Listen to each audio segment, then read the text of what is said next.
jste ve vláčku, viď? Denisku, jste ve vláčku, viď? Jedete ve vlaku, viď? No jo, tak tady jsou v Irsku takové vlaky. Všechno na fotobuňku.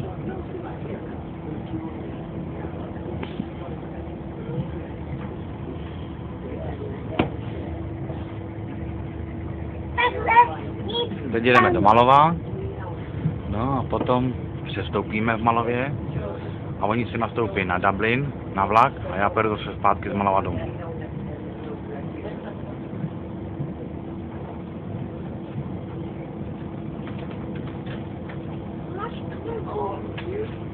Mami, tady na tam.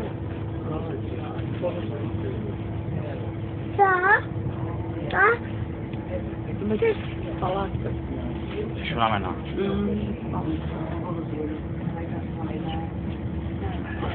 Tady je okno. Ahoj. Takže náš taťuda s náma jede, aby jsme se nestratili. Malově vás nasadím na vlak, na to vám šupnu, dám tam kufr, když to stihnu, vyskočím, no a já si tam počkám ještě hodinu. Snad to stihne, no, vyskočit. Už tak pak přijízdy. A já na to na vlak zase do Kilárny za hodinu. Jo. No a když to nestihne, tak prostě udělám... A budu v Kilárny ve 14. A vy v Dublině budete v 15. Ty vole. A vy budete v Dublině a teprve v Kilárně. To není možný. To není pravda.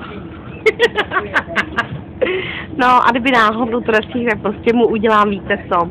Taštice, ale nezastavuje, máme zpoždění. Hele, kde mám na to víc? Mraky. My jsme větší než oni. Ty nemůžeš jen mluvit, ne? Takže se vyslycháš. A my tam máme... Hele, slyšeli jste, jak to byl vláček? Nahoru si dá bundu, jo?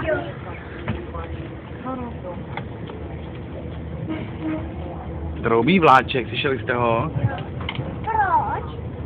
Proč? No.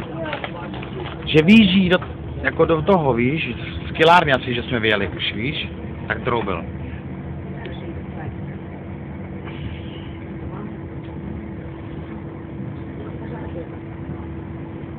No jedeme docela rychle, na to, že to je osobák. Jo. Papa je silný, mami. Co? A máme na odvalit svačinku, koláčky nějaký tady máme, bakery. Koláček. No už jsme to, táta natočil už koláčky, prosím tě. No, papej, vem si Denisku, koláček. Budeš papat? Ne jo, ty ho nemáš rád? Ne Denisku. Tak jo, tak dobrou chuť.